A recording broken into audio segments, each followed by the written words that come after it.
Welcome one, welcome all to the Snail Trail 4x4 podcast. If you like going off-roading in Toyotas, wrenching on Toyotas, camping in Toyotas, and maybe even poking a little bit of fun at Toyotas, and of course, hearing about how fantastic radios are in Toyotas. Don't touch that board.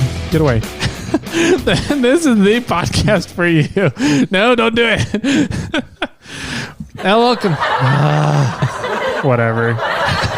Everybody loves radios, Jimmy. Anyways, welcome to the show, everybody. Oh, man. Happy Thursday to everybody out there. Welcome to episode 337. Another one here yet again, getting to talk to everybody with my good friend, Mr. Jimbo. Jambalaya. I missed that one. That was a good one. Jambalaya? Jambalaya, yeah. It's a good food. I disagree. You should try it. It's too spicy. Oh, that could be. You do have a weak tongue, I'll say. I do have a very weak tongue. That's not what... Never mind. Oh, man. The secretary was eating some really spicy Thai food. Okay. And she left her... she emptied the container of it and left it out on the counter. And so I went to go... I was kind of just cleaning up the kitchen after I got home this weekend. And I went to clean out the container so I could throw it in the recycling. And I was sitting there just like coughing because it was so spicy in the air just from cleaning it. And I was like, this is stupid. Yeah. That sounds...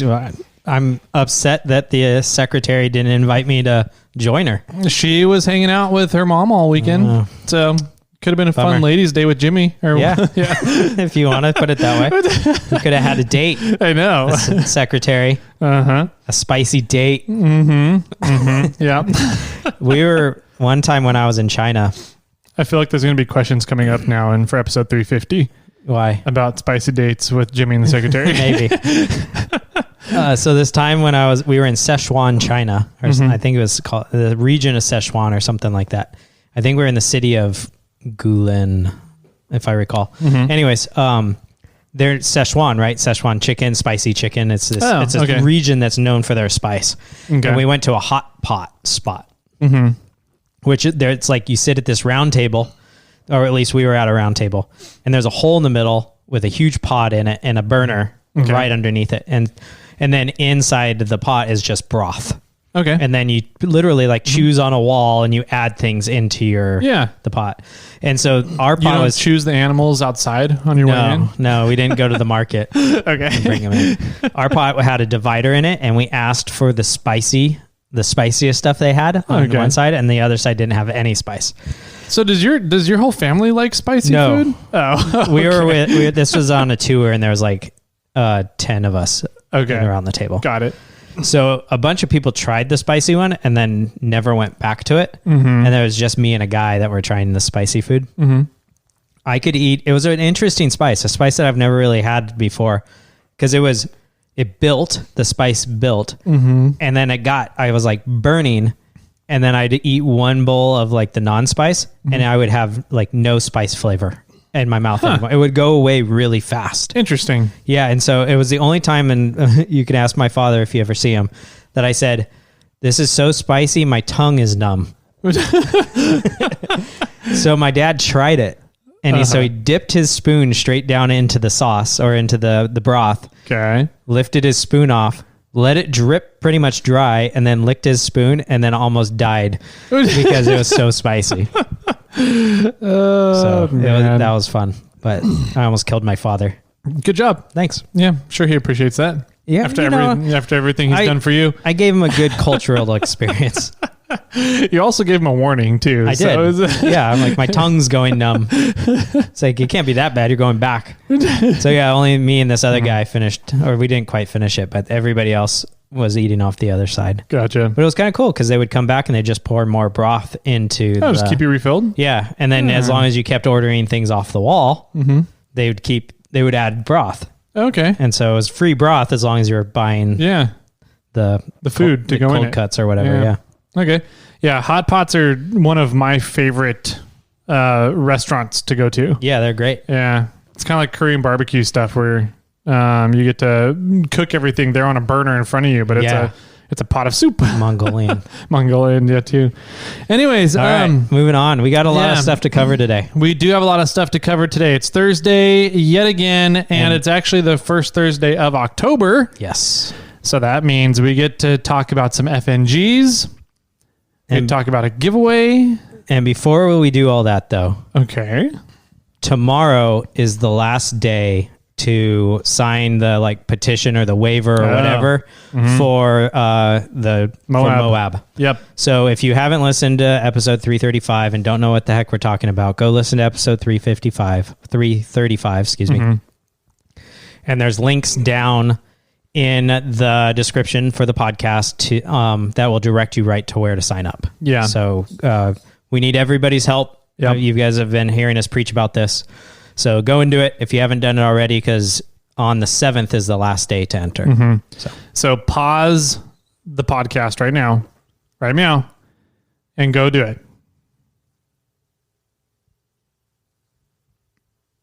Welcome back, everybody. Thank you for doing that.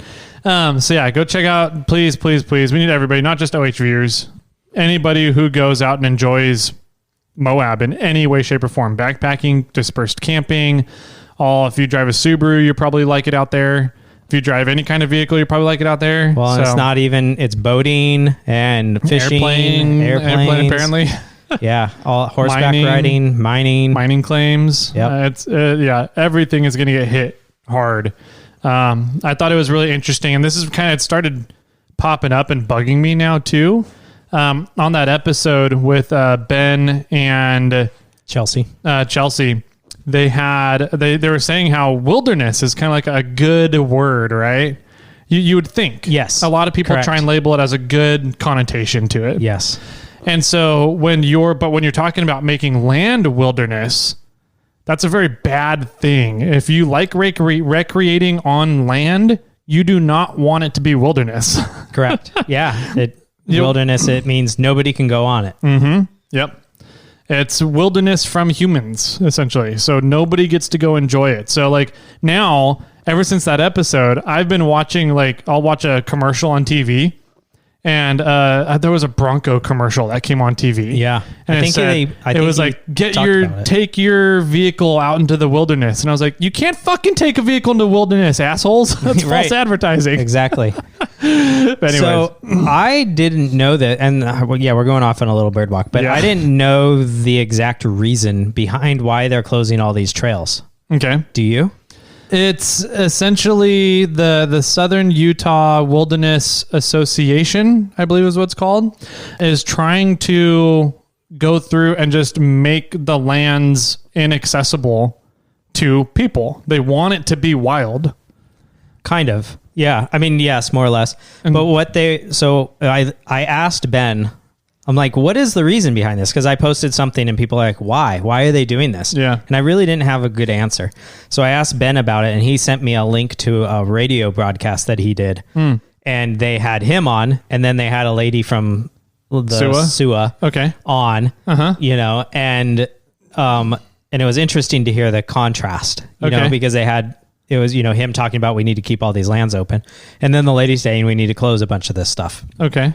But really what it sounded like is that the BLM and the different organizations don't have enough personnel to maintain all the trails. And so they're trying to close trails down for the fact that they can't maintain everything. and there's something about a bighorn sheep. Bighorn ram or something out into some certain areas. But it was interesting hearing the lady from SUA talk. And she was saying that if you're trying to go from point A to point B, there's 10 trails to get there. So we're not trying to limit the people going out into the wilderness. We're just trying to limit the amount of trails that take you from point A to point B. Yeah, but that's not necessarily the point of those 10 trails. Exactly. I think there's a lot of trails out there that take you to other areas or other vistas or just different directions. Like you might need to take a trail from point A to point B that shoots off that also takes you to point C. Yeah, exactly. So, I think they're kind of missing... What's weird is that I can't figure out an exact real answer. It seems like she's saying there's a whole bunch of trails and we can't maintain them and keep them up and do everything. New trails are opening and blah, blah, blah. But she never said like, that's the exact reason, even though, so that's what I took from it. Interesting. And then she did bring up this bighorn sheep has a certain area on like the Green River or something. And they want to limit people from going down there and they fenced it off. And then now there's people breaking through the fence and driving down and motorcycle tracks and horse tracks and all this stuff into actually claimed wilderness. Like that area is known as wilderness. So it's just, I'm not entirely sure the exact specific reason that they want to shut everything down. Yeah. I had an interesting talk with Amy Granite too, which I think we'll skip it for this podcast. Okay. Yeah. But we're going to you got to remind me to come back to it. I'll add it in my notes too here, but it was a very interesting talk and about trying to rebrand what it means to be a recreationalist. Okay. So I thought it was fascinating. And she came across a situation and she goes, why are these people even at the table? They're not recreationalists. They're in this conversation because they're trying to shut down recreation. They shouldn't be allowed here. Interesting. Yeah. But they're technically a recreation organization, but they're trying to shut down other forms of recreation. And anyways, we'll get into that later. And all horses should have horse poop collecting bags. Yes, please. Oh man. Anyways, all right. So sign the petition. We need to keep our trails open. I think, I don't want to dive any more deep into it. So I'll just just go do it. You have one more day to go and get it. So cool. All right. So now let's cover our normal job. We got on the docket for this show. We got FNGs. We've got a giveaway. We have a winner. We've got some birthdays to talk about. We have a voicemail. And then I got to go do some fun stuff this weekend that wasn't really off-roading related, but it was kind of outdoors related. It was radio related. Woo! Nice. We talk about radios. And I don't know. What did you do this weekend? Do you have stuff? I went to the Show and Shine. Oh, okay. Yeah, that's right. At the distillery. Dry Diggins Distillery. Cool. I went up to that. Went to the Loomis Eggplant Festival. Okay, we'll talk about that too. Because all the good fruits and vegetables were taken. That's our slogan. Oh, really? Yep. Nice. So are the eggplants. Nice. And then I went to my parents' house and had dinner, and then went out to the Tacoma Powered meetup in Granite Bay. Nice. You got a lot of stuff in there then. Now it's Saturday. That was all Saturday? Yeah. Jesus Christ. Sunday I did honeydews and yard work and pretty much dropped a tree. Nice. Well, cool. Let's get into let's do FNGs and birthdays, shall we? We have one FNG for the month. Uno. And who is it? It's Yvonne. Yvonne Smith. Thank you, Yvonne. Thank you, Yvonne. That is so kind of you to let your husband use your account. Yep. She is a very nice lady. So her husband, though, on the other hand, I don't know.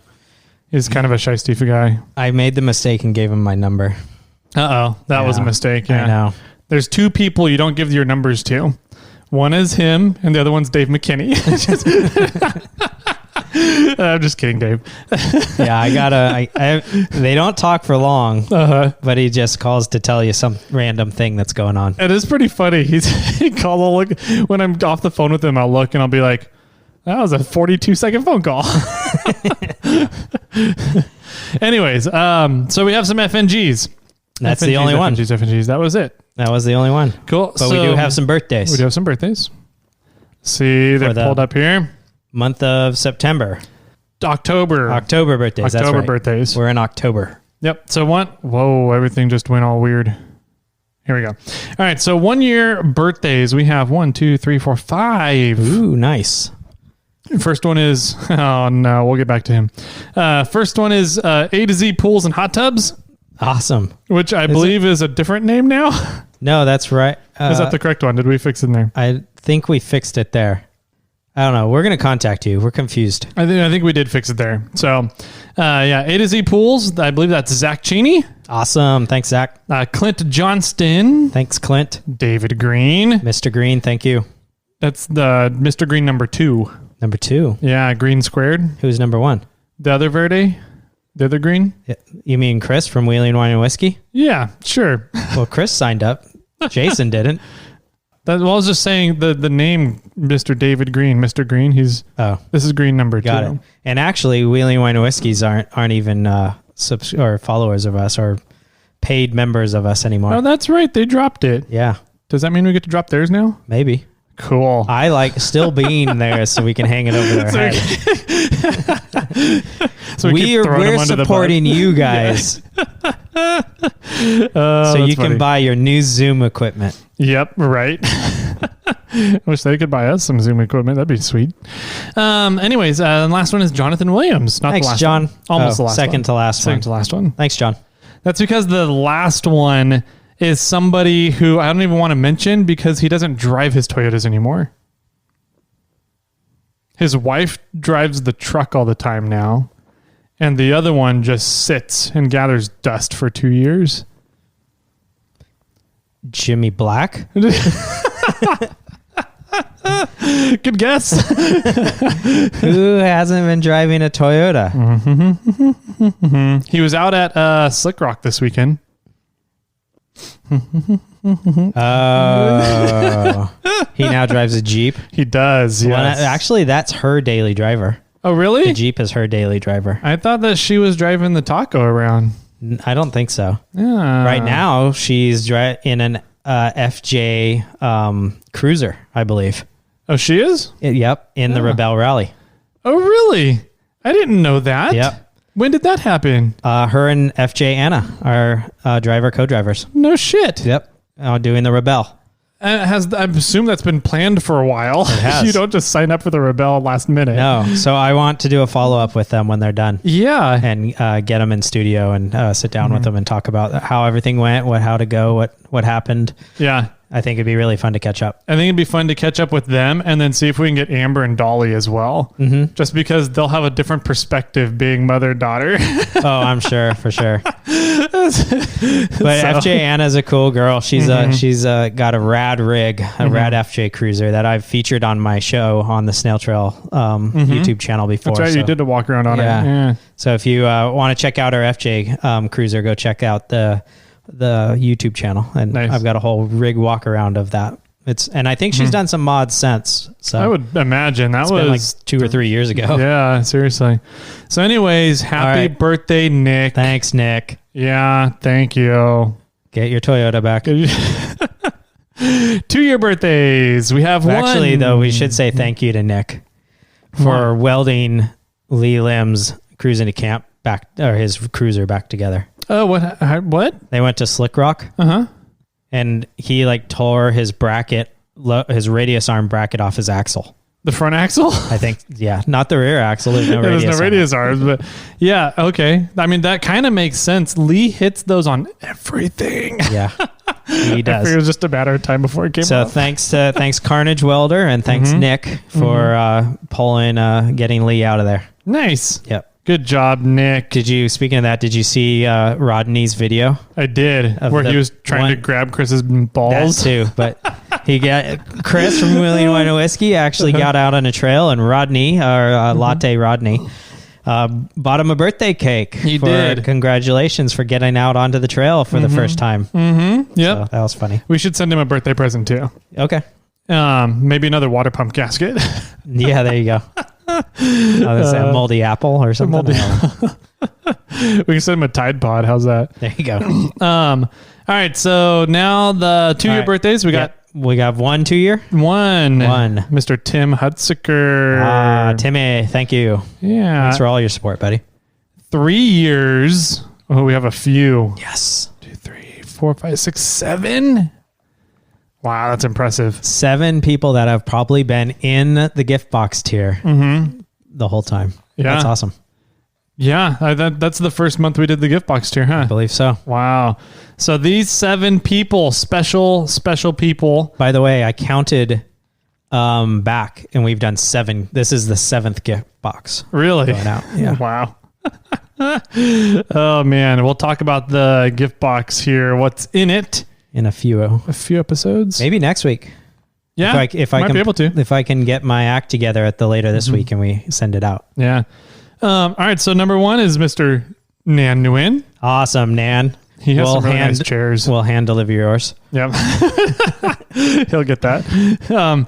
Tyson. Thank you. Fly the airplane over here. Yep. And we'll deliver yours to the airplane. There you go. David Somley. Actually, isn't it Fleet Week or Air Week this week? I don't know. What is that? Down in the Bay Area, where they have all the big air show. Oh. That's not Fleet Week. Fleet Week is the ships. I think it's the air show in San Francisco this weekend. I thought, wasn't there just recently an air show in Reno? Yeah. Or was it in Sac? No, not the Mather Was it one? Reno? No, I think. Well, anyways, I think there's an air show going on in San Francisco this weekend, so just fly it in there and we'll meet you. Perfect. There we go. Mr. David Somley. Thanks, David. Dave Wiles. Thank you. John Bodette. Mr. Bodette. Thank you. We'll leave lights on for you. Sarah Redenbaugh. Ryan and Sarah, thank you very much. Good seeing you this weekend. And Carlos McKez. Carlos, thank you. So, yeah. 3-year birthdays right there. And then no 4 years yet. No, soon. Yeah. May 5th will be the first 4-year birthday. Or sorry, May 30th. 30th. Yep. I don't know how to read numbers. Too bad it's not May 4th. That would be cool. Maybe we'll just switch the birthday there for him. Yep. All right, cool. So birthdays, FNGs. Let's see. Dunzo. So we did have a winner. We do have a winner. We have a winner for the Gear Wrench, Corey, and Snail Trail 4x4 storage lockout, clean out, get rid of used tools scenario. Yeah. There's like one used tool over there. I guess one? Two? I don't know. Is the screwdriver used? I don't know. I mean, I could go use it real quick. That chisel. Try something with it. There's a chisel? Yeah, the screwdriver. Oh, the chisel. Got it. Okay. I can go chisel something with it real quick if you want. Yeah, go hit your employee. Ryan. Let's see. So we have a winner. We do have a winner. It was Ryan Hughes. Hughes.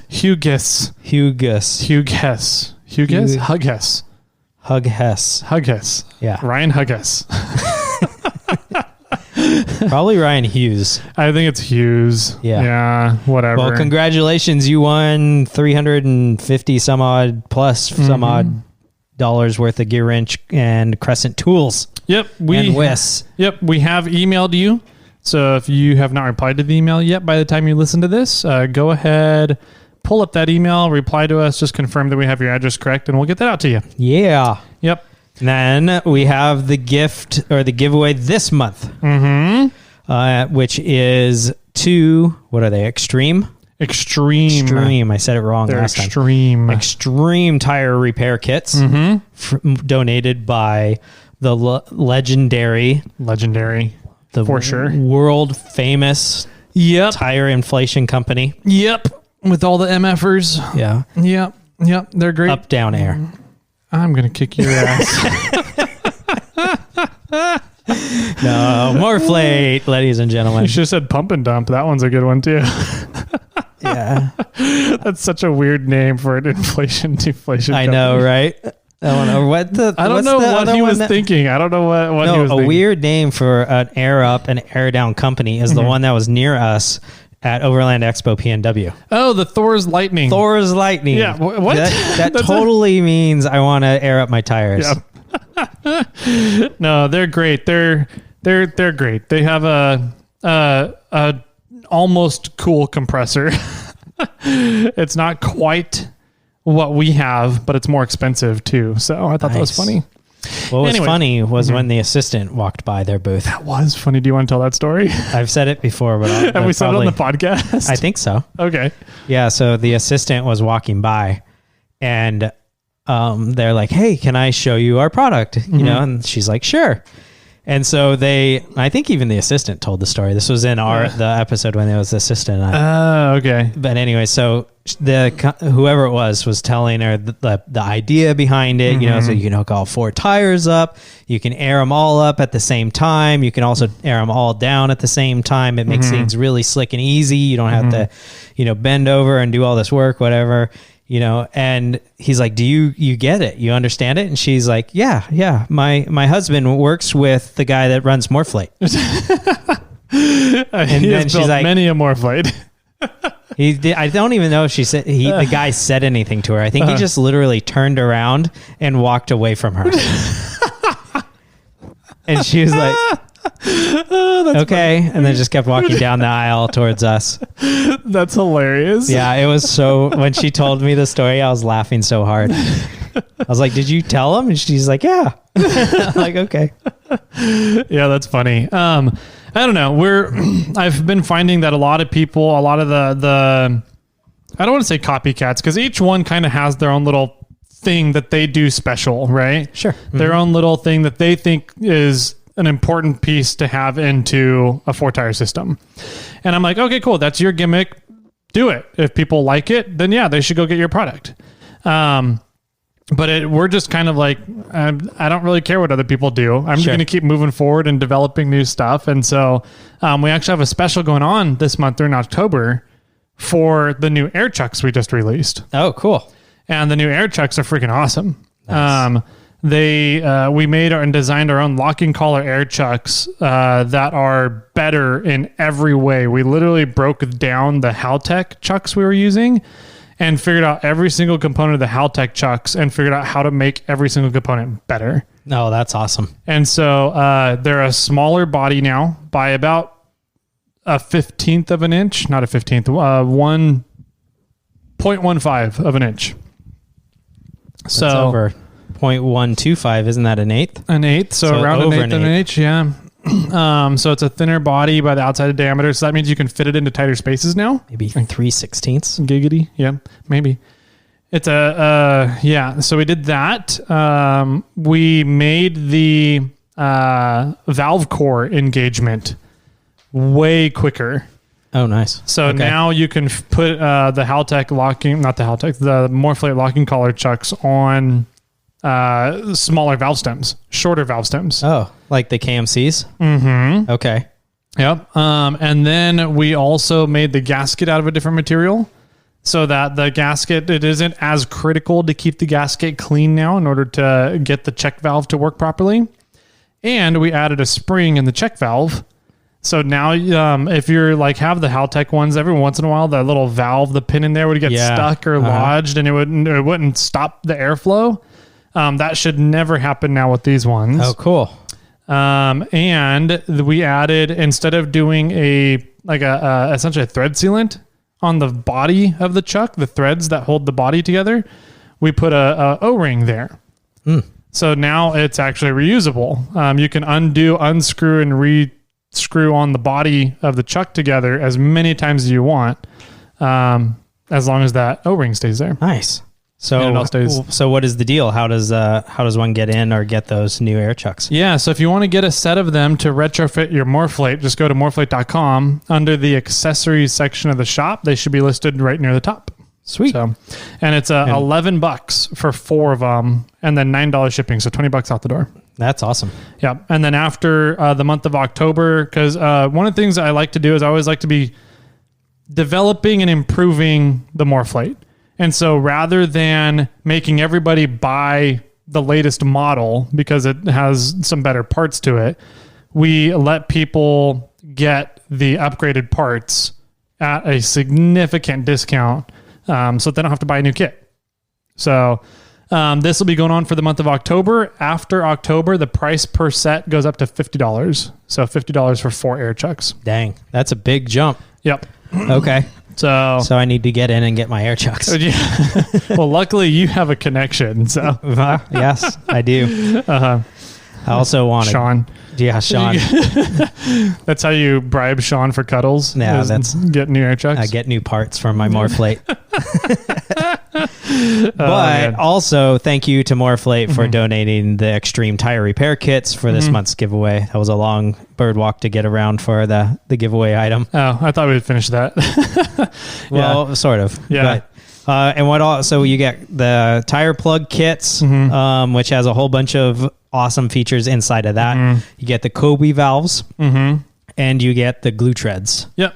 Sidewall repair kits. All the entire kits of those, which are really cool. So you have pretty much everything you possibly need to fix a tire or to not carry a spare. Yep.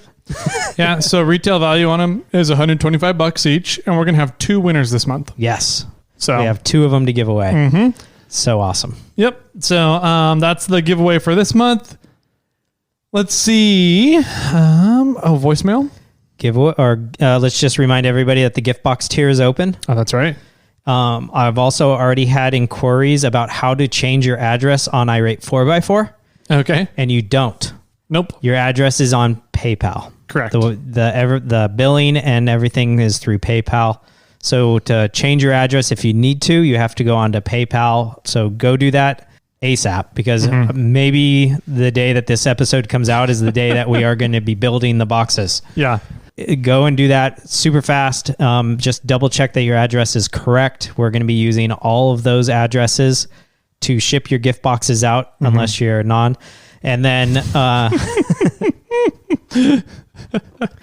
or Nan. Yeah. Sorry. And so also that gift box tier is open for the rest of the month. It'll close down on Halloween. Nice. Monday is Halloween? Halloween's on a Monday. Nice. And the freaking mini assistant has Halloween off and the day after Halloween off. What? Yeah, that's now a part of a holiday, I guess. What? I think the teachers rebelled. Because they get drunk in the night? No, because Monday the kids night? show up sugar high and they don't want to deal with it. That's funny. And they're like, no, I'm not doing it. So actually the assistant is going to take the November 1st off because the mini assistant has it off and she doesn't want to deal with her kids on the day after Halloween. So we might need to move our recording schedule around that week. Okay. Sounds good. Cool. So, gift boxes are open. We've talked a little bit in the past about limiting the number of gift boxes that how many people could sign up. But I think that,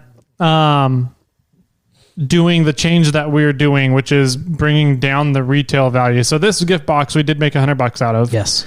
But the one for April will be $80 retail value. So by bringing down that value, it's going to keep the gift box sustainable. And so we don't have to limit how many people are in there. So Yeah. It was really difficult to reach out and say we need 60 gift boxes. Yeah.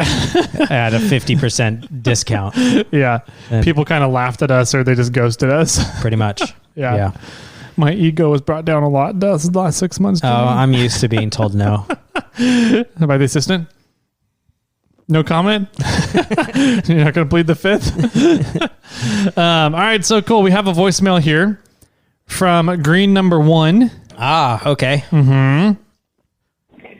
Hey, Snail Boys. Jason here from the Wheeling Wine and Whiskey podcast.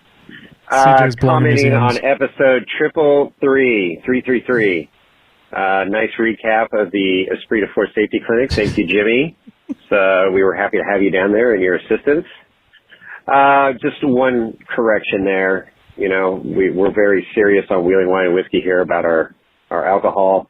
And Proof is the name of the elixir there to make the old-fashioned. So it's not pure, it's Proof. So your listeners that want to make a good old-fashioned, look up Proof. Good old Amazon has it. And, different flavors. The orange and pecan, I think, are the best. Black walnut is right there. Maple bacon, I'm disappointed in that one. But the other one's great. So anyways, wanted to let you know that. There was one other thing, too. Let's see. Oh, yeah. No, I'm sorry. We had to cut him off. I don't know what happened. What? Okay, I'll play the end. There was one other thing, too. Oh, yeah. Toyotas suck. There you go. That was good. Don't tell him it was good. Sorry. Don't give in to him. Don't encourage him. The proofs were good. Oh, okay. Yeah. No, that's good. Those were tasty. Yeah. And if you are looking to make a really good old fashioned, those proofs were really tasty. Okay. And they're available on Amazon? I guess. I didn't know that. I can get like Amazon Prime in like the afternoon. Let's get it here and do some sampling. We should do that next Tuesday. We got some old elk up there. Yeah, we should do that. We'll order one in the morning and have it show up here in the afternoon. See how long it takes. Nice. Yeah, I was extremely disappointed in the maple bacon also. Really? Yeah, it just didn't have the flavor. It wasn't there. Do you think you could make your own maple bacon? Maple bacon? Maybe. Like what if you just make my own maple bacon old fashioned? Yeah, what would happen if you took made an old fashioned and then ground up some maple and some bacon and put it in there? Maybe, yeah. Well, what I was saying, so an old fashioned primarily is whiskey, either a sugar cube that's been like muddled or simple syrup, and then some bitters, and I think that's it. Okay. So I think if I, instead of using simple syrup, which is sugar and water, and I made a maple syrup. Meat is sugar and water. Like I made a maple syrup. Yeah. No, but I made like a maple, like simple syrup or like, I don't know, or maybe just replace it with maple. I bet you that would satisfy that side. Okay. And then just putting like a stick of bacon in it as a garnish would probably fulfill the other side. Yeah. Just mix in some maple, some bacon grease. See, and that's what I think they did. And when I tasted it, to me, it just tasted like it had the flavor of fat. Oh. It didn't have the flavor of bacon. Like I could tell that there was a meat thing there, but I couldn't tell that it was bacon. Okay. Like it had that flavor of like I'm eating meat, but I couldn't tell that it was bacon. I wonder if you put some Spam in there, some smoked Spam. Maybe I could have that might Lee give off the flavor of smoke me some salmon or some Spam and then put that in my drink. In your maple. Yes. Yeah. And then all the above. Oh man. What if you cooked the bacon and got that like grease, and then you poured maple syrup in there, and you boiled it down, reduced it down to a bacon sugar, and then used it in your old fashioned. That might work.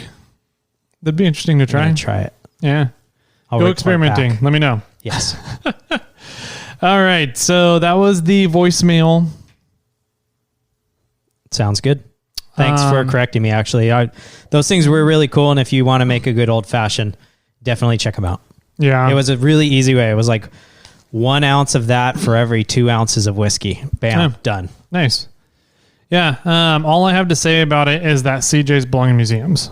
So CJ's what? CJ's belong in museums. Oh, got it. Yeah. I thought you were talking about CJ with CJ. CJ, you belong in a museum. You belong in a museum. You're so archaic. Oh, man. All right. So let's see. What do we got? What did we do this weekend? I did some shooting and I got to play with radios and I brought a sample in. Yeah, I actually want to hear this. You do? Yeah. So let's talk about shooting. That's weird coming out of your mouth. I just want to hear what it sounds like. Okay. And then I never have to hear it again. There we go. Yeah. I'm going to make it the news podcast intro. There you go.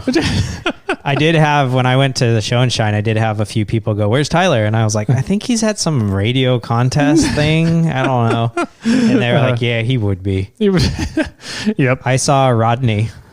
Oh, really? At the show and shine? Yeah. Not I thought he was at Rod, the radio, old Rod. What's his name? John Arns? Randy Burleson. Randy. Okay. Yes, yeah. Burleson. And he was like, "Where's Tyler?" I'm like, "I think he's at some radio contest." He's like, "Probably. There's probably one around here somewhere. There's always a contest going on."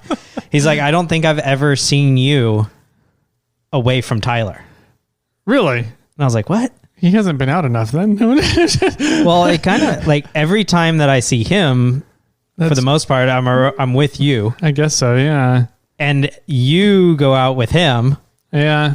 But I don't think I've ever really been somewhere where he has been that we're both at Sierra Trek or we're both, at these events. It's usually events, yeah. Kind of stuff. Interesting. So I thought that was kind of a funny captured moment right there. So he knows that I'm allowed to go places on my own now. Begrudgingly.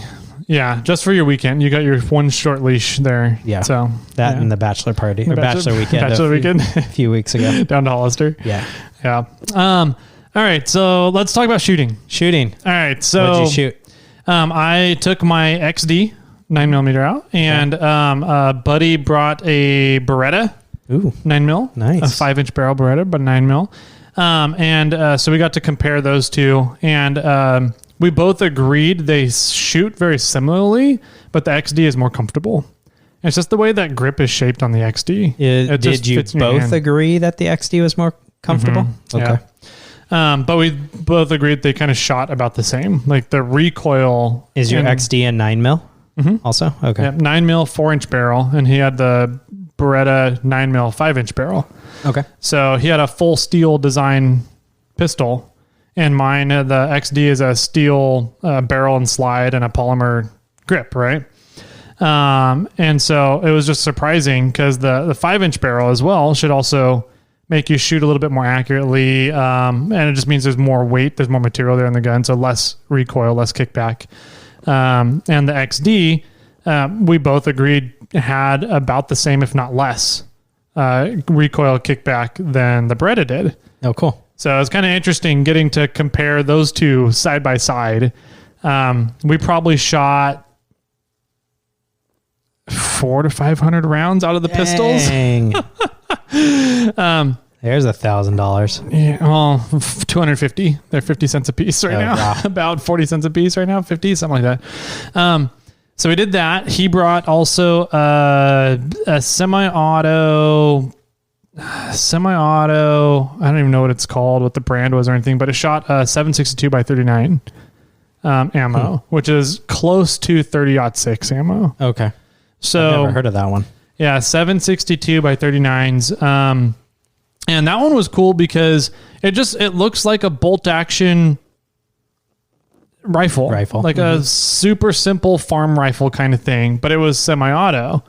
And so you could sit there and we were scoping in the scopes, and so that was fun to play around with. And then he brought his 12 gauge as well, and he brought out some birdshot, and then he also had some Magnum slugs. Oh shoot!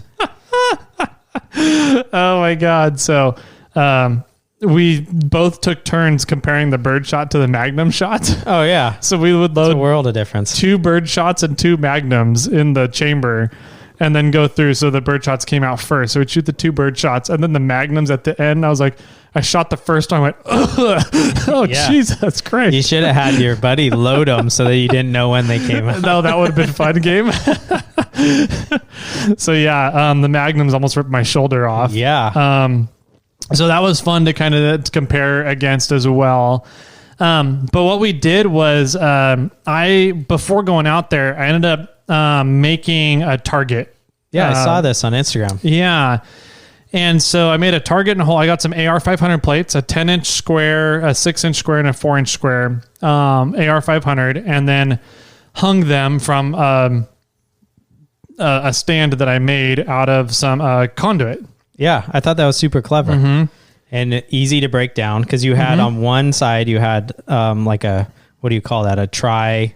Yeah, it's a PVC. It's a 90-degree corner for PVC, but then it also has one coming out the side. It also has a 90-degree the other way. Mm-hmm. Yeah. So it makes a stand. So you ran 2 legs down on one, and then a crossbar, and then the crossbar goes in on the other PVC, and then that had 2 legs. So it just made a pretty easy stand. Yep, easy that was stand. Super clever. Broke down in 5 bars, and each bar is 4 feet long. So 3/4 inch conduit, and so I was kind of proud of myself. And then to hang the AR 500 plates, I just got some 96-pound wire and some little crimp ferrules. Okay. And then just made them all the same length, and so that and then for the AR 500 plates, to keep the bullets and from breaking and going everywhere, you want to angle the plates semi downwards so that as the bullet hits it, all the shards go straight down into the ground. Right. And so in order to, the best way to do that is to put bolts through the AR 500 plate and then hang the wires on the bolts so that you kind of create this cantilevered thing with the AR 500. Okay. And so that tip came from MF Orion. to put the bolts through. So you angle the AR-500 down. And I was like, cool. So I had it all set up and I was shooting it with the pistol and I was like, this is pretty cool. It's working great. Everything's going well. And then we're like, hey, let's take the targets and put them at, 60, 70 yards out and start using the rifle to shoot at them. And so while we were zeroing in the rifle, it took a little bit. Once I got zeroed in, I was just hitting all three of the plates at about 70 yards out, 60 to 70, somewhere in there. And I ended up breaking the plates off of the wires. Whoa. So apparently you need stronger than 96-pound wire to withstand 7.62-39 rounds at 70 yards out. Wow. Yeah. So I was just shooting and they just, one was starting to fall, then it like kind of fell sideways. One of the wires broke and I shoot it again and the other wire would break off. And so we're all just sitting there laughing that I'm just destroying my target holder right now. And I'm like, well, okay. So it was kind of dangled. The 6-inch square was off. The 10-inch square was dangling on one, and the 4-inch square was, it had spun. So the wires came together, and so it was kind of spinning around. And my buddy grabbed the rifle and tried hitting the targets and ended up, he shot a shot, and then the whole side just like fell out of one of the sides. The legs fell out, and the whole stand just fell down. And then like the 10-inch plate slid off of the arm on top.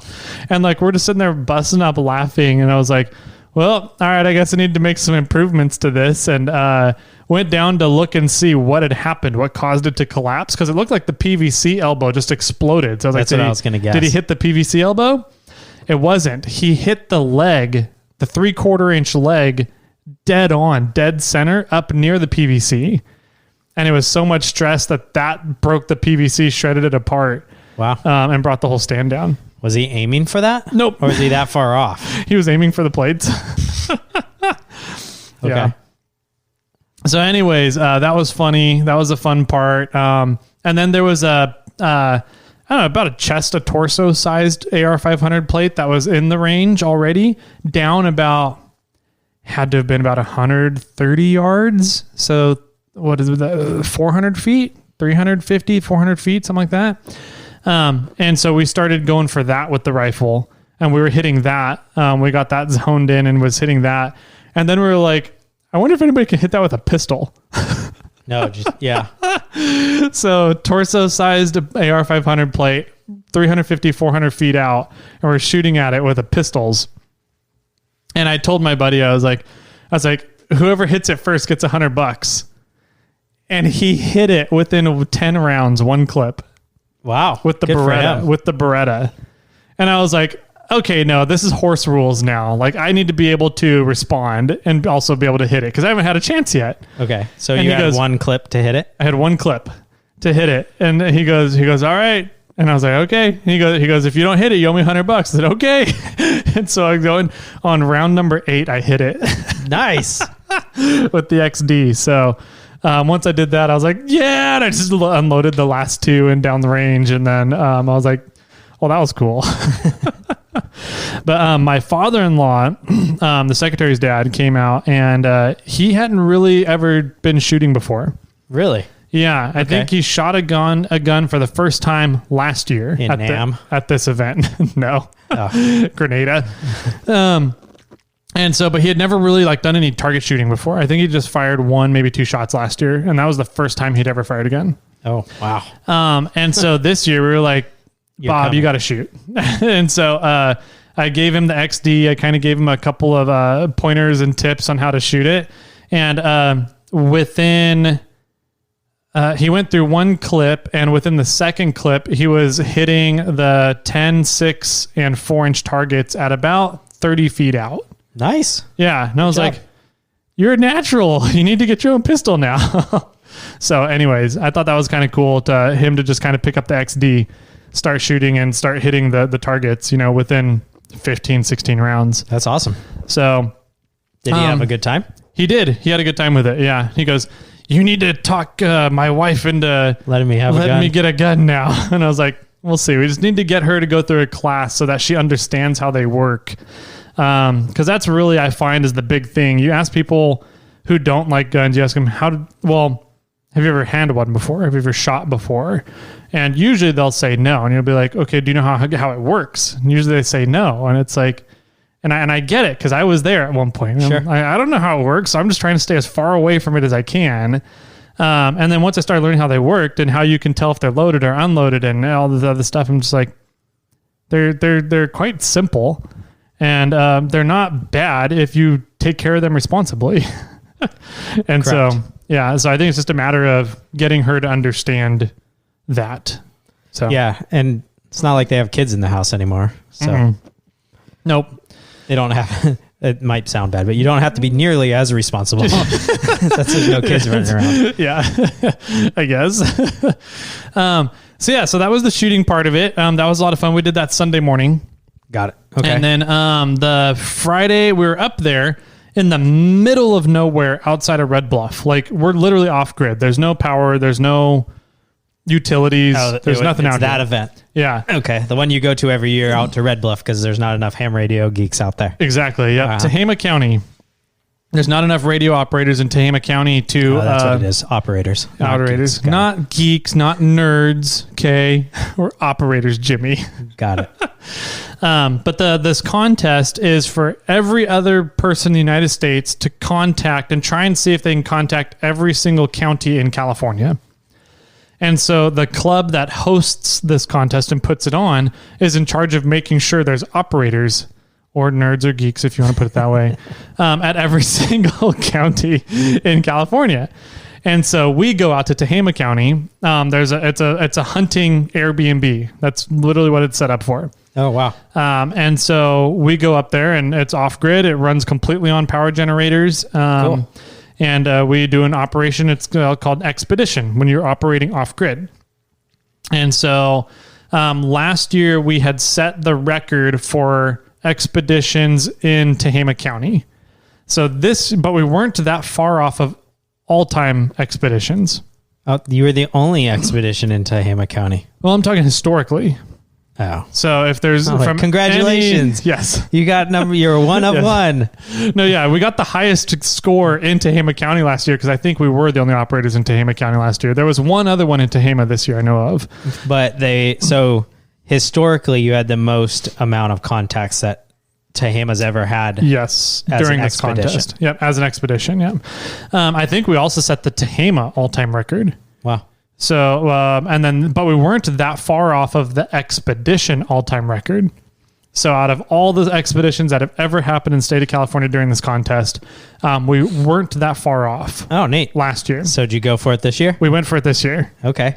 We broke our record from last year. Nice. But we didn't break the all-time record. Aw. I know, I was bummed. Just not enough geeks and nerds out there? No. The participation we think was a little bit lower. It seemed like it wasn't as busy this year. We didn't have as many pile-ups as we get in the past.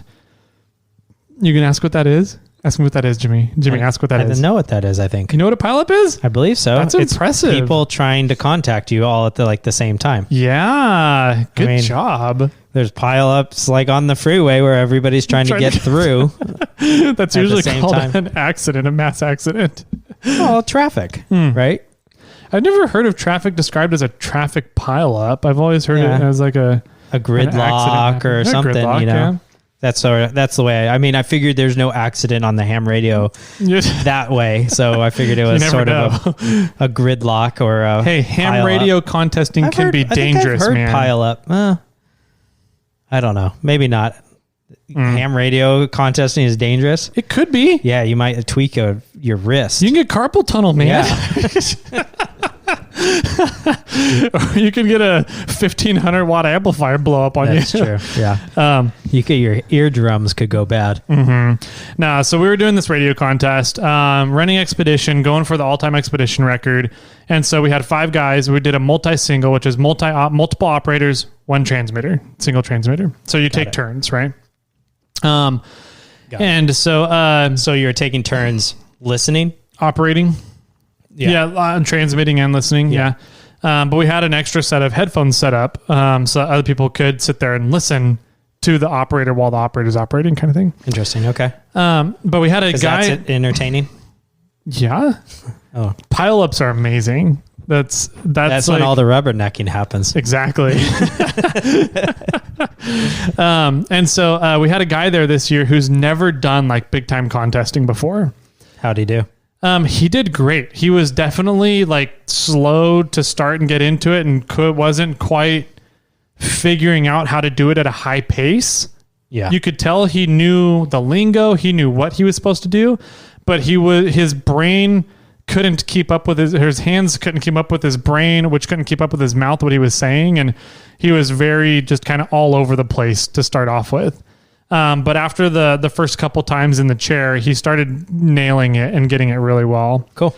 So I actually, while I was sitting there, because I was sitting there listening with him to help him pull some of the call signs out that you can barely hear. And I would write it. If we could barely hear him, he would kind of look over at me, and I'd write it down on a paper real quick and show him. And he'd be like, oh, okay, that's the call sign. And then go on with the exchange. And while I was there, I was like, he started getting a couple of pileups going on after his like second or third time on. So he kind of knows what to do now. And so I was like, I got to record this. And that way we can like air it on the podcast so everyone can understand what radio contesting and pileups are like. Okay. So let me see if I can find it here. Because all the other times it's like one caller at a time. Oh, it's super boring any other time. Yeah, there's times when like you'll just sit there for hours and hours of monotony to try and talk to Portugal. And you're just waiting for somebody from Portugal to come on. But you're going through hours of monotony to get there, to get to that. So is your goal of the county is there an opposite game to this? Yes. So if you're a everybody county outside of California is trying to contact California and all the counties. Are you trying to get to every state? Yes. So our goal is to hit every state and all the Canadian provinces. Oh, wow. Yeah. They're involved too? Yep. They're geeks and nerds up there? Heck yeah. It's the party in the loft above the party or whatever it is. Robin Williams. Yeah. The loft apartment over the really good party. Exactly. So, we got a clean sweep. So we hit every state and all the Canadian provinces. And I got Portugal, Spain. Whoa. So Portugal. I got a couple at Japan. I got a couple Australians. Really? Mm-hmm. And then... what are they shooting on? Like FM? No, it's on AM. At high frequency? HF, very high frequency. High frequency? Yep. Yeah. Yeah, so this is all... Like the frequencies that we play around with as off-roaders with repeaters, those are VHF and UHF, which is very high frequency and ultra high frequency.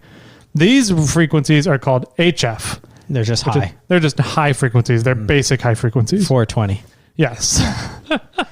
What kind of nerd do you have to be when you're not involved in a contest, that you're outside of the contest and you're still trying to get involved in the contest? And you're outside of the con? What like kind this of nerd? is What do you mean? United States and apparently Canada trying to contact all of California's counties. Okay. But now you're getting people from Europe and Australia and other countries outside of us that are trying to do the same thing. So, yeah. So there's another part of, there's so many different facets to ham radio. It's crazy. So there's another part of facet to ham radio called DXing. And that's calling distance. You're just trying to see how far you can get your distance to go. Distance transmitting, DX. Oh, so they weren't partaking in the contest. No. They were just going, hi, anybody out there? What they're doing is... I want a friend. They're going around... I live in my mom's basement. Probably. I have a lot of amplifiers. A lot of amplifiers, a lot of power, some really big antennas. No, what they're doing is there's actual awards. I'm still wearing my PJs from yesterday. Hey, I still wear my underwear from 3 days ago. Flip it inside out and reverse it, and that's day 3. That's day 3 of 4. At 4. It sucks though when it's on backwards and you have to go pee. Yeah, that one's you kind of make it work. Or you just bring a knife with you. All right, I'm done. DXers. Okay. So DXers, there's different awards you can get for DXing. So like you can get an award for hitting all the states of the United States from different countries. So it's easy to hit all the states in the United States from the United States, but it's difficult to hit all the states from Iceland or the middle of Europe or something. So what they do is whenever there's a big contest going on in the States, you'll get a lot of Europeans getting on the bands to try and work the different contesters in the United States so that they can get their DX awards. And are DX awards an annual thing? Nope, lifetime. Oh. Yep, so you work up for it, and there's a an award for if you can get every single county in the United States. And then there's also like getting all the counties of like multiple countries. And then like there's an award for every county or district in the world kind of thing. There's awards for if you can hit every country in the world. I'm now just thinking of like, can that be turned into an off-road game? Oh, totally. So there's an off-road game called Summits on the Air. What? You can do it as off-roading, but it's called Summits on the Air. And the goal is that you go up to the top of a mountain. You have to be, I think, within 50 to 100 feet of elevation of the summit of the mountain. And your goal then is to call out on the HF bands and see how many people you can contact. Yeah, you're still nerding it up. I'm saying, what if we go wheeling in every county? Can we set an award that way? You probably could. Yeah. We could make up these awards. We can go, wheel in every state, wheel in every county. Yeah. Wheel in every county of each state, or wheel in every county across the state. It'd be the new Jeep badges. Exactly. Yeah. We could probably do that. All right. Well, let's hear this radio pile up. All right. So this was a little mini pile up. He was getting 2 to 4 people at a time. It starts off a little slow, but you start hearing it pick up and kind of get the idea of what we're doing in a contest. Got it. Okay.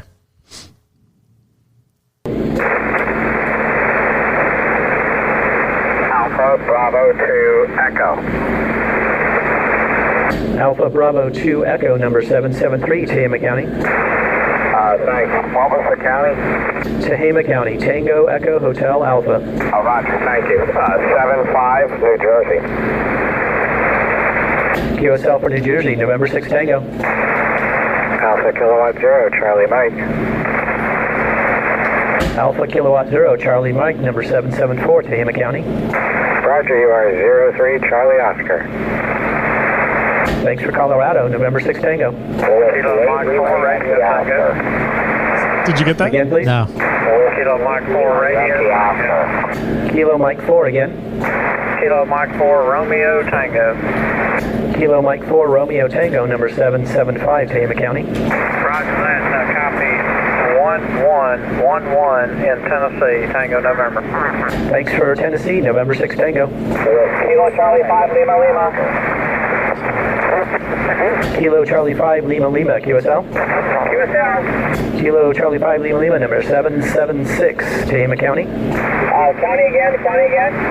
Number 776, Tacoma County, Tango Echo Hotel Alpha. QSL, you're number 80 into Texas. Thank you for Texas, November 6 Tango. Ending in Oscar. Whiskey 8, Lima Yankee Oscar, number 777, Tacoma County. QSL, you are number 33, Ohio. Thanks for Ohio, November 6 Tango. Whiskey Bravo 2, Kilo Sugar Papa. Whiskey Bravo 2, Kilo Sugar Papa, number 778, Tacoma County. QSL 12 New York, November 6 Tango. Alpha 5, Tango Lima, QSL. Roger, you're number 30, number 30, Oregon, Oscar Romeo. QSL, thanks for Oregon, you're number 779, Tacoma County. Roger, good luck. Thanks very much, November 6 Tango. Kilo X-ray 4 X-ray. Kilo X-ray 4, X-ray big signal, number 780, Tacoma County. QSL, number 140, Alabama. Thanks for Alabama, have a great night, November 6 Tango. Thank you. Alabama came in clear where Texas was like quiet. That's weird. It all depends on your radio setups, the radio stations, and the band. The band Width. Not the bandwidth. The band conditions. That's what I'm looking for. Got it. So yeah. So what was he saying at the end? Like he would say, okay, so here's how the radio. This is how I caught onto it. Okay. Somebody more or less gave their call sign, and then. And that's all they were doing. And then somebody, the gentleman was responding, going, "Yeah, mister, I heard you." Yep. And then he told him that this is your number.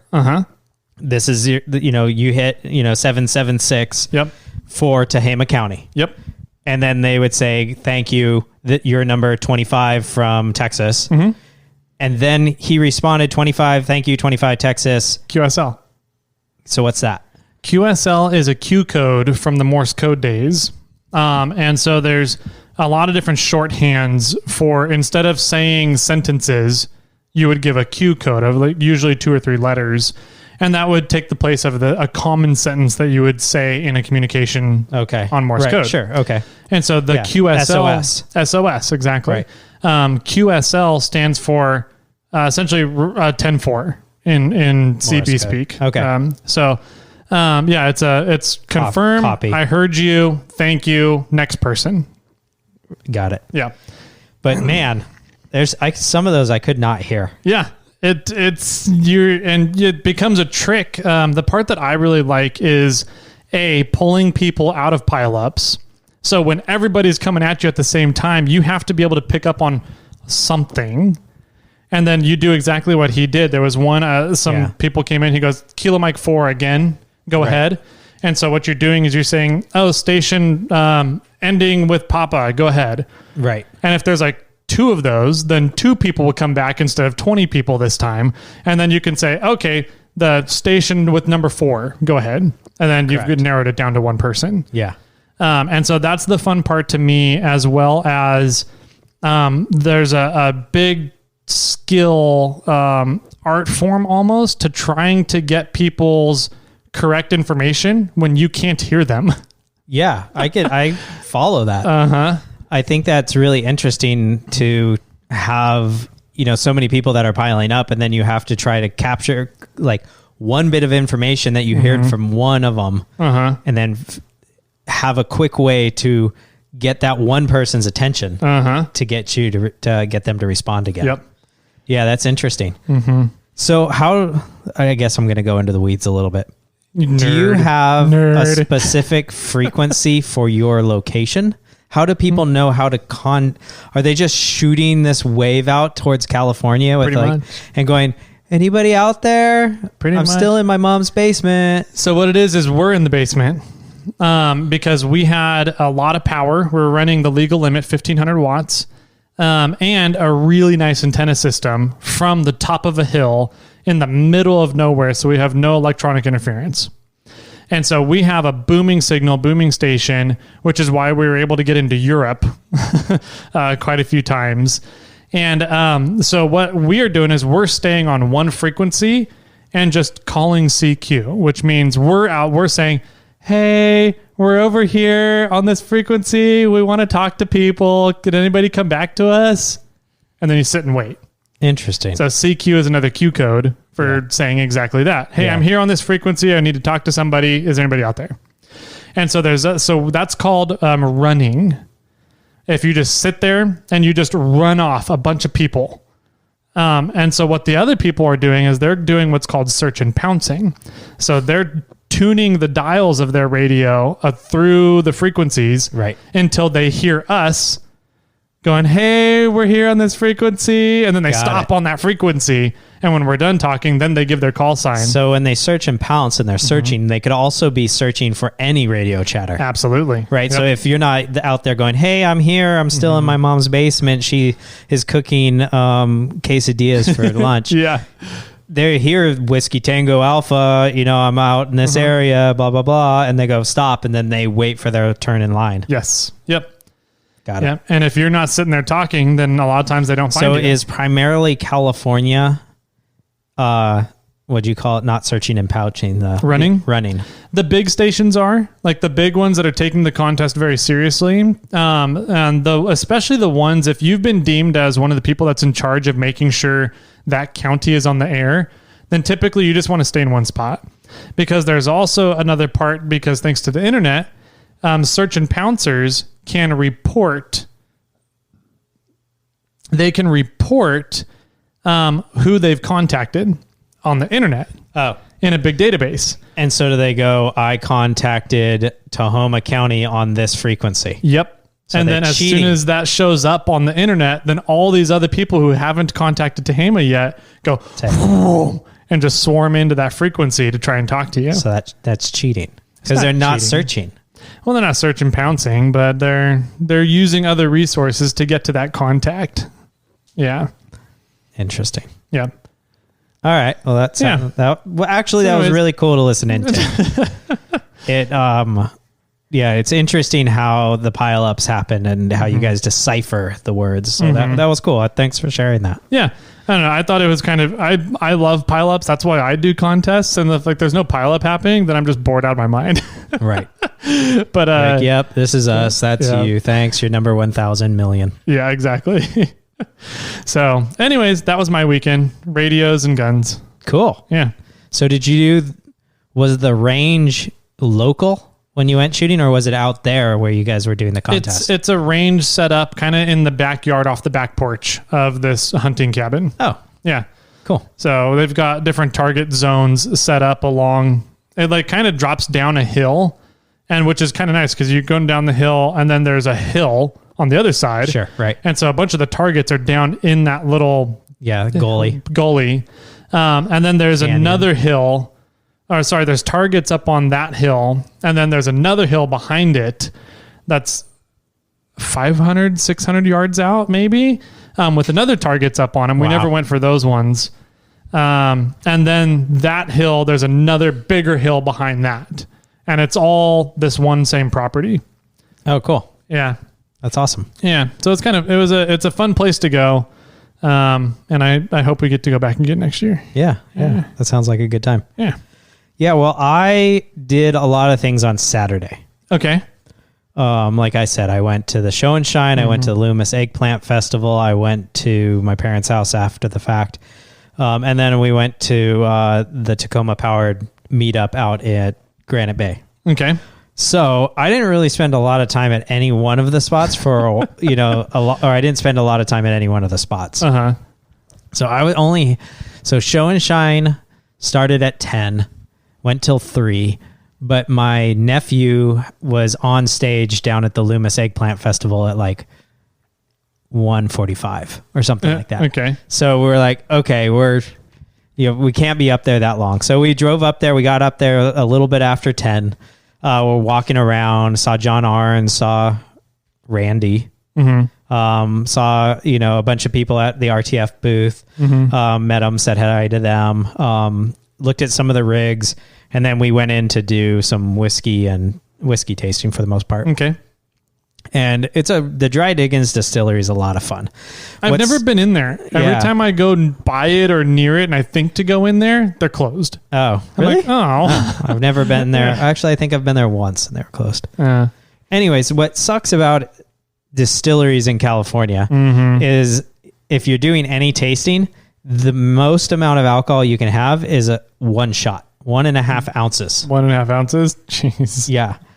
Or no, I think it's even 1 ounce. Wow. Oh, maybe it's a little bit more. They give us a shot, the equivalent of a shot. Over 5 or 6 different Yeah. tastes. So you have Okay. 6 tastes. They pour you roughly a 1/4 ounce pour. And that's one of your tastes. Okay. So I did the whiskey bourbon flight. The assistant came with me and she did the vodka and gin flight. So do you guys get to share that then? Yeah, or- we did Okay. also. So we Okay. I So- was like, do they police you sharing no, flights? not really. Okay. I mean, Okay. in theory, you might be able to sneak away and have your assistant order a flight, and then you get to drink all those too. Yeah. But maybe, I doubt, I just wouldn't do that because they're a cool company and Yeah. I would like to keep them around. So don't do that. Yeah. Anyways, but they didn't mind like me drinking half of my whiskey shot and then giving it to the assistant. And then she was sharing her shots with me, and so I can try them. Okay. She did say that that was okay for the gin, but when you the vodka, but when you got to the gin, she didn't advise it because the flavor profile of gin and brandy, or at that point it was whiskey, are so different that you're going to lose the good flavor of both of them by having both the alcohol. Interesting. Okay. So she said you can do it, but she wouldn't advise it because you're just ruining the tastes. Huh. because they're on the complete, like gin is sort of on one side and, you know, with like herbal and sort of maybe fruity, if you want to go that far of an alcohol, and whiskeys, you know, like grain side. Yeah. And they're not the best to mix when you're tasting them. Okay. So I had 4 bourbons and 2 whiskeys that they made. And the one I liked the most was this one they called Applejack, which was an apple bourbon. Okay. And it was very tasty. So I ended up getting a bottle of that. The assistant ended up she bought 2 bottles of gin. Mm-hmm. One that was like a traditional gin, and the other one, which was called like Botanical. Okay. And it was a black tea based whiskey or gin.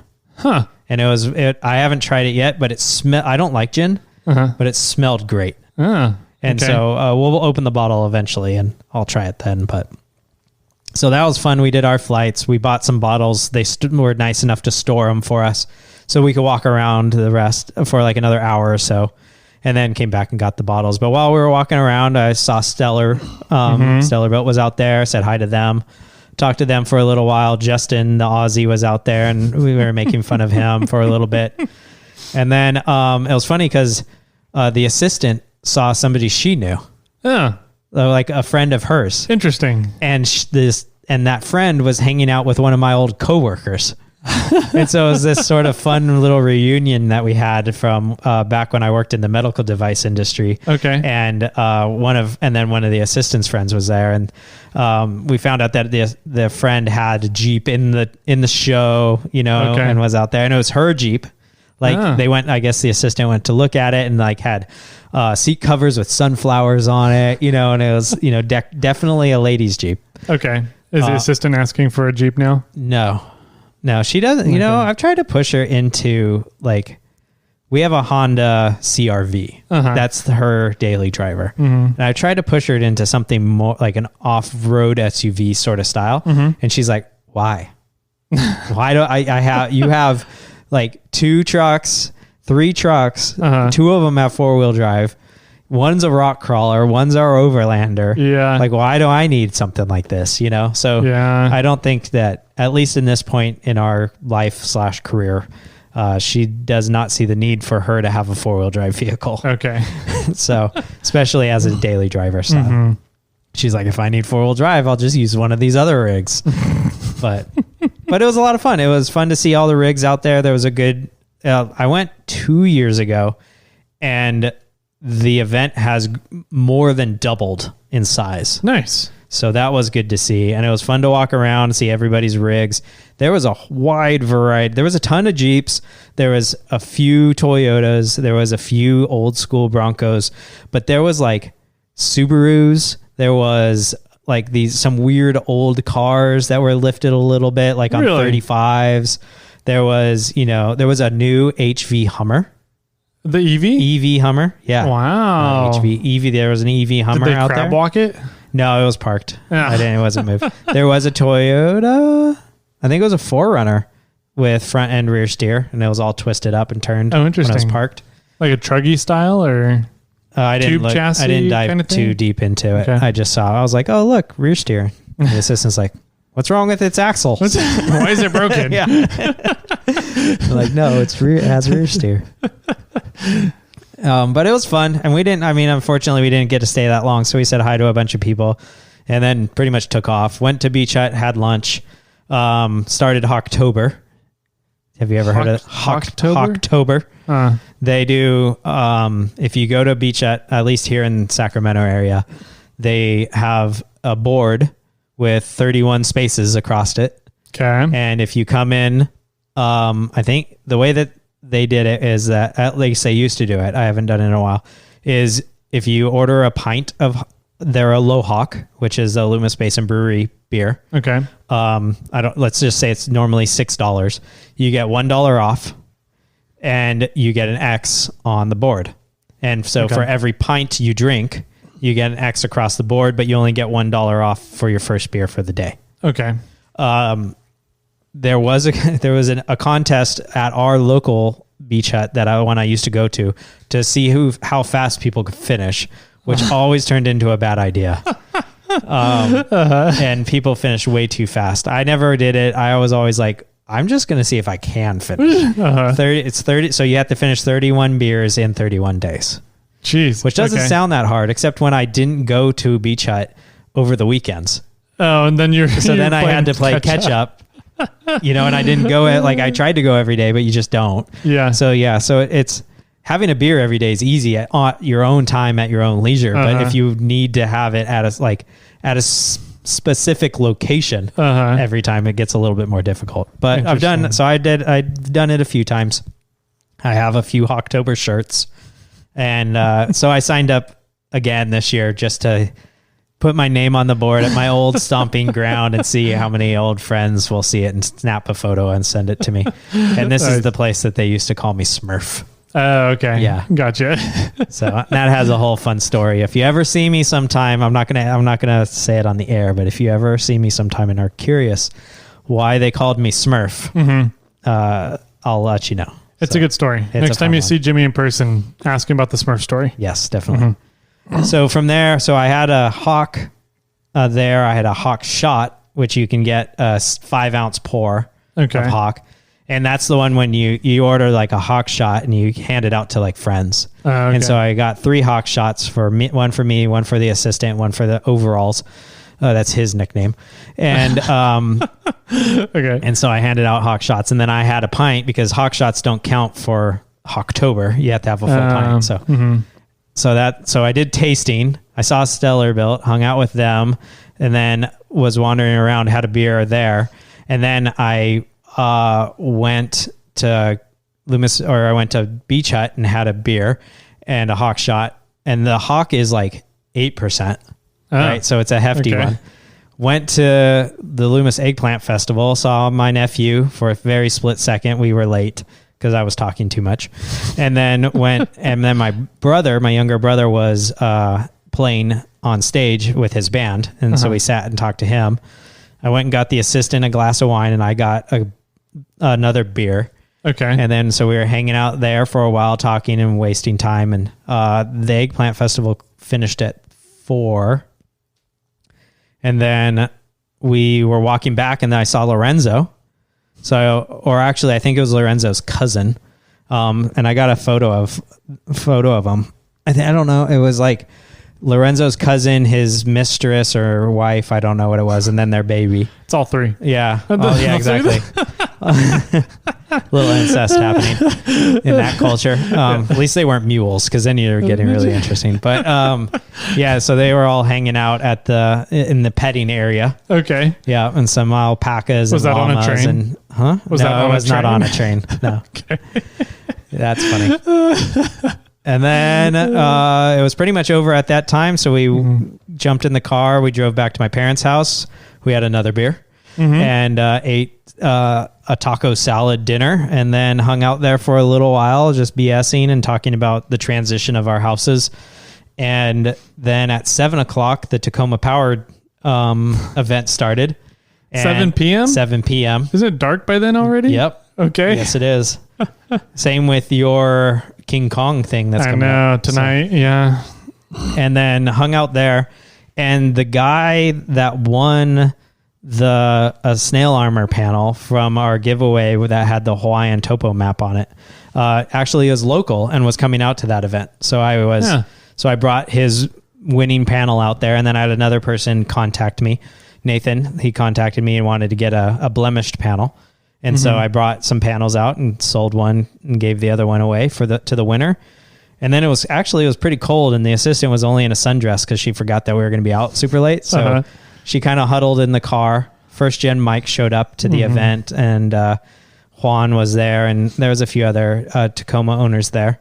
And then we pretty much went home, and that was like the end of the day because we've been drinking all day long slowly. So it was like we'd have a drink and we'd start to like wean off of it, and then we'd have another drink, and it just started to take a toll on us. Yeah. But the Tacoma meetup was fun. It was sort of small. It was late.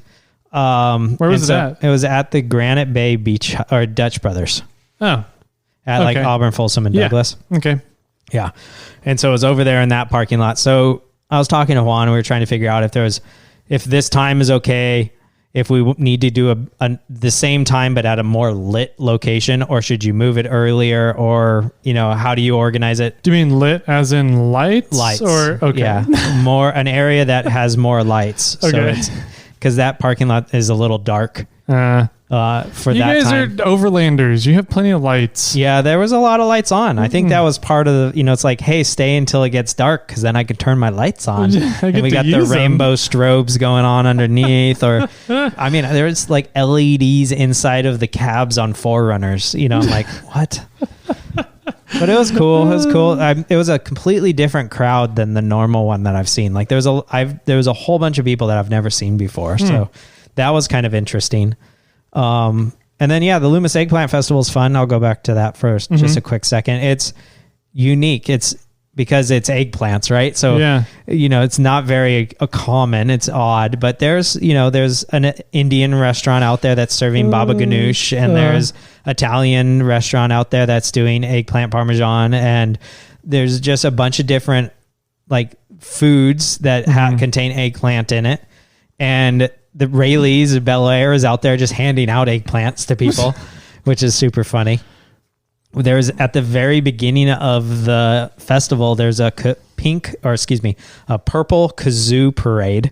Anybody can come. They just have purple kazoos and they hand them out to people, and you walk down the street playing your kazoo. Oh my God. Right. And I love the fact that Loomis just absolutely like jokes around with the fact that it's the eggplant, right? It's like, the slogan is all the good fruits and vegetables are taken. Yeah. So we just had to do with the eggplant. They really just wanted a festival, but they were like, how do we do a festival? And what then do we do a festival on? Exactly. And then it was like, how can we just play this up? Yeah. Like how can we, goof around for the fun of it? But it's pretty neat. I mean, they had like bounce houses for the kids. They had like every vendor of Loomis was out there, it seemed like. And I was like, dang, maybe I should get a booth next year. Right. And I saw Santa Claus? No, was his name Nate? It's Nate from South Placer Jeep and Wheelers. Oh, okay. Yeah. So I'm out there. He was at one of the beer booths helping out. So it was fun to catch up with him. And we talked for a little bit. I think we're going to meet for coffee again. Nice. So that was pretty cool. It's just it was a good time. We didn't get to spend a whole lot of time there either because we're just running around. So, but that day was fun. It was long and it was busy, but it was fun. And then Saturday, the assistants gave me the chores of cutting all the dead branches out of the tree in our front yard. And I went to town. Yeah. I was all over the place. We didn't. How do I phrase this right? I didn't use a chainsaw.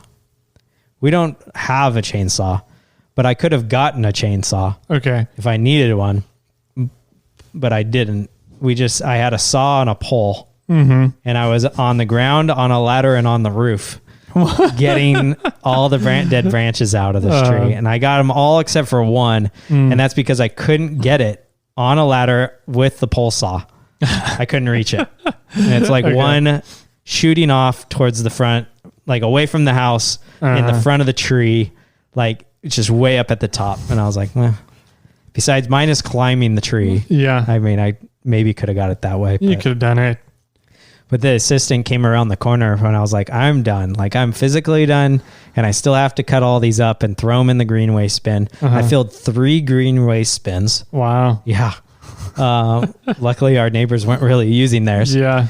She said that it looked like a forest had grown in the front yard because all the branches that like the heavy end fell and then like it looked like a brand new tree was up. Yeah. Yeah.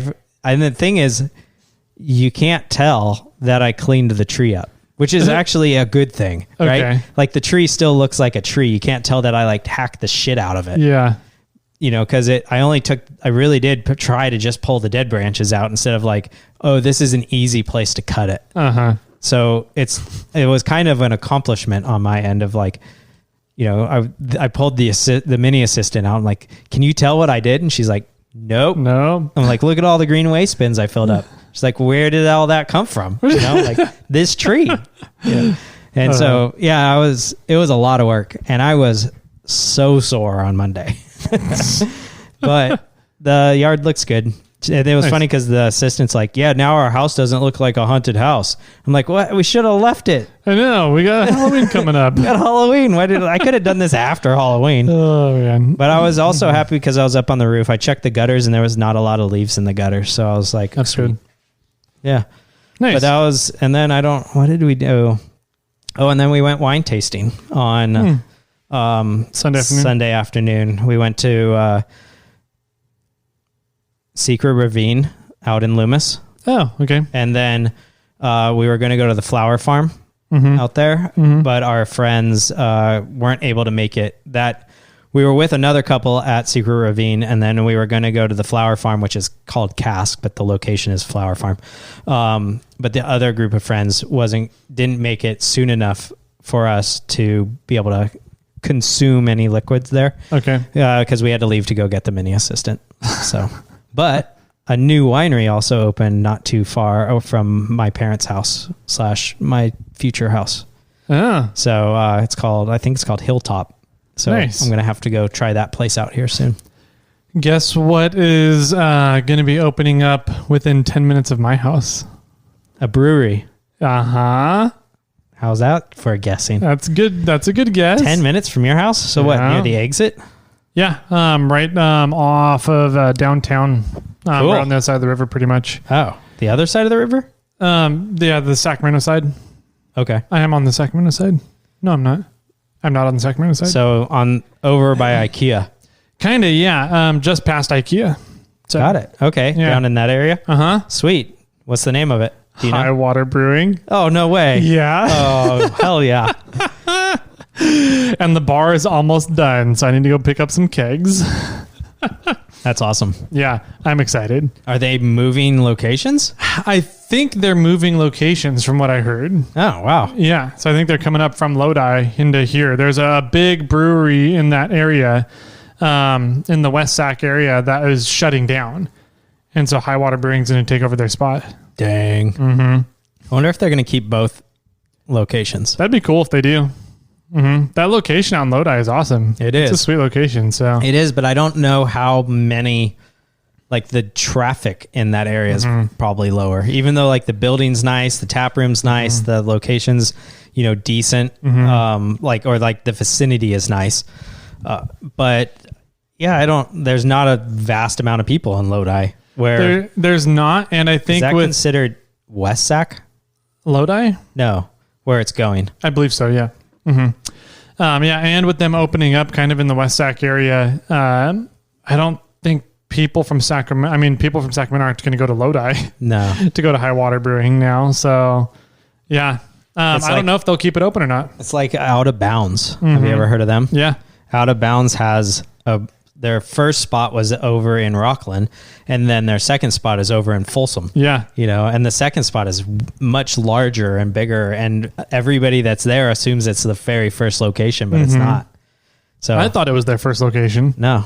Yeah. The first location's in Rockland. That place is Actually, always busy. Small world. Their first location, the building that brewery is in, Out of Bounds Brewery, is the old LB Construction building, which In is the Folsom? company. No, in Rockland. In Rockland, okay. Which is the company Hustle Nuts works for. Yeah. That's kind of cool. Yeah. And I think I might be wrong, and he can correct us, but I think they own that building. Oh, And- LB does. They rent yeah, it out and they rent lease it out to Out of yeah. Bounds. That's funny. Nice. So Well, cool. That's a good time. Well, that sounds awesome. I think we might have to go get some more high water. We'll have to go and campfire see if they have stouts. a grand opening. Yes. and get there we for the should grand ask opening. Barry about that. I need to text her. Hold Yeah. on. Time out.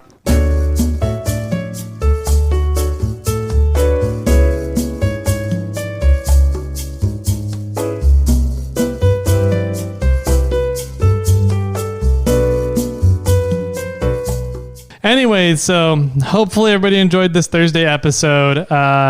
Big reminder, make sure you're going over to BlueRibbon Coalition, sharetrails.org, redrock4wheelers.org, rr4w.org, I believe, and filling out the public comments to the BLM.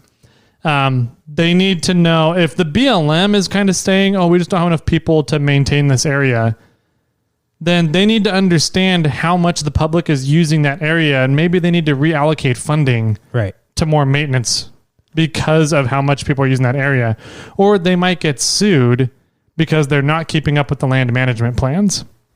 Yeah, maybe. Once again, that was my take from this, but I mean, I'm never wrong. That's very true. So anyways, hope everybody enjoyed Thursday's episode. If you want to get a hold of us, leave us a voicemail saying that you want to hear more radio contacts going on.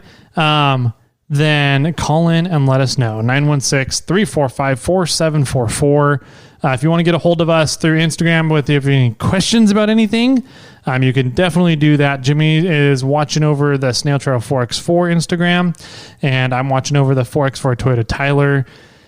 We have our emails as well. You guys should know what those are by now. And any other ways. We've got bat signals. If you want to throw up a bat signal, Jimmy shows up. It's pretty magical. And bat breath. With bat. I'm done. Jimmy, do you have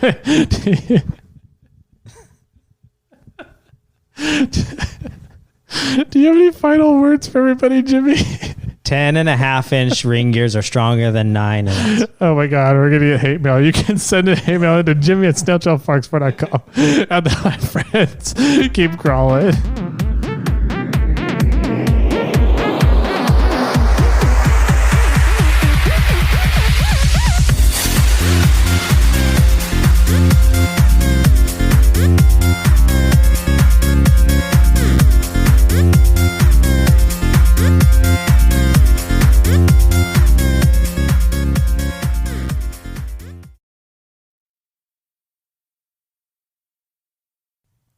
I got one for you.